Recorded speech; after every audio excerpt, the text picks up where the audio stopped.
Ok, donc on va voir maintenant les 6 règles à connaître en email marketing pour faire des emails qui sont performants, des emails qui vont pas arriver dans les spams, des emails qui vont avoir un taux de clic élevé et donc qui vont répondre à l'objectif de votre email de base. Donc on est parti. Les 6 règles à connaître. La première règle, on va voir, vous n'avez pas besoin d'être web designer.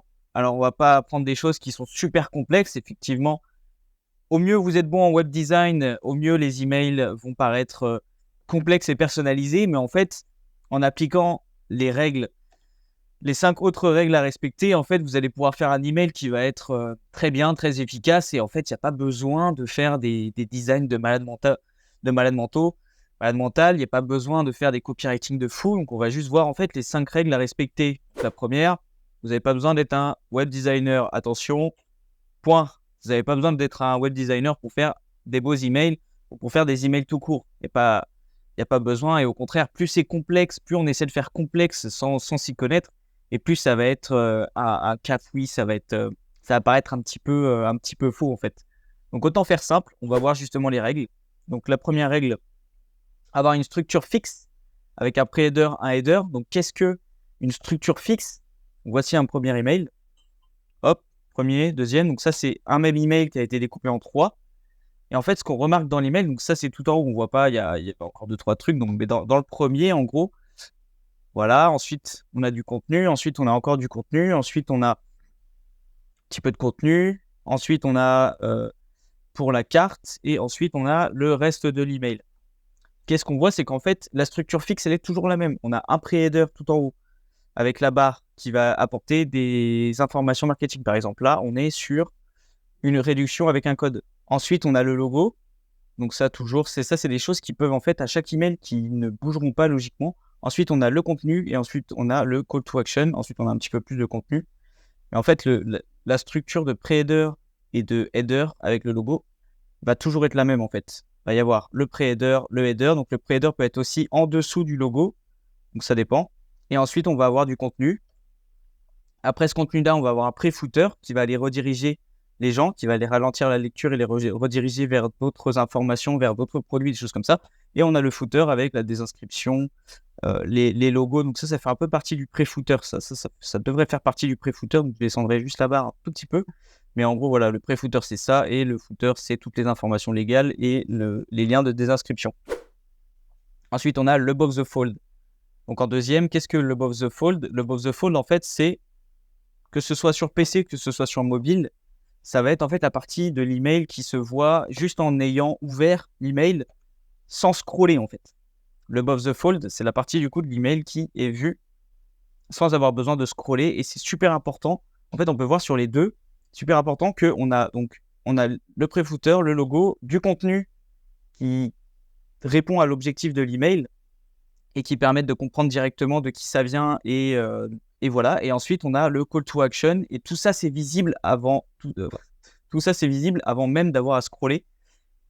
Encore mieux sur mobile, parce que 60% des personnes vont aller regarder sur mobile. Donc là, on a directement le contenu. Ensuite, on a le call to action qui est à portée de pouce, même pas besoin de scroller. Et ensuite, on va avoir du contenu. Donc ça, c'est le above the fold, très important.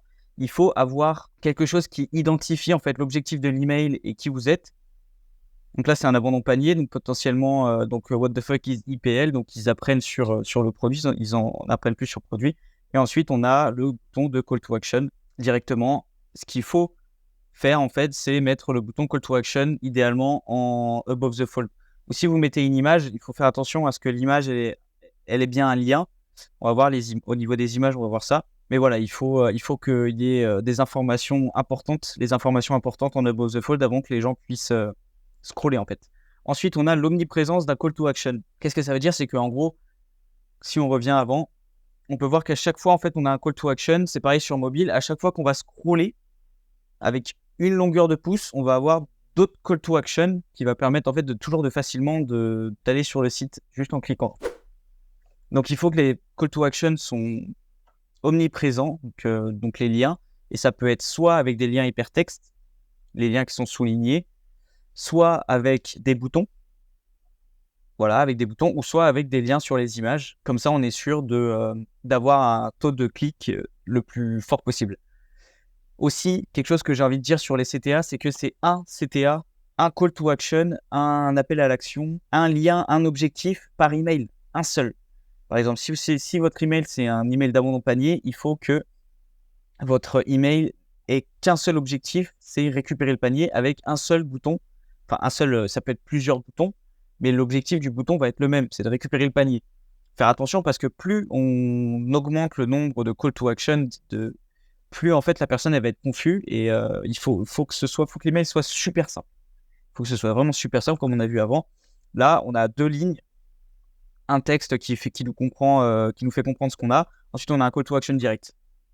Simple, efficace, c'est ça qu'on veut, avec un seul call to action, un seul objectif par email. Ensuite, le texte en entonnoir. En 4e, très très très important aussi le texte en entonnoir. Qu'est-ce que c'est? Donc, on a l'email là. Et qu'est-ce qu'on peut voir? En fait, on peut identifier plusieurs zones de l'email et on peut voir donc sur chaque texte. Je vous laisse voir un petit peu là, comme ça, pour regarder en fait la forme. Je pense que beaucoup connaîtront déjà en fait les textes en entonnoir, mais voilà, si vous connaissez pas, c'est super important.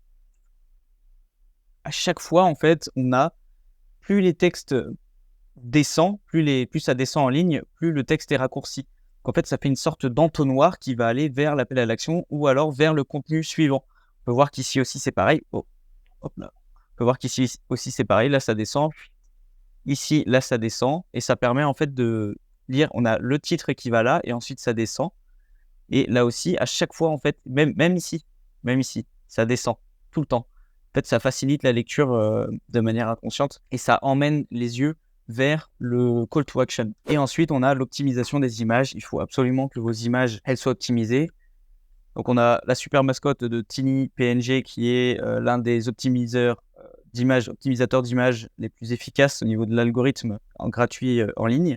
Donc, je vous le conseille.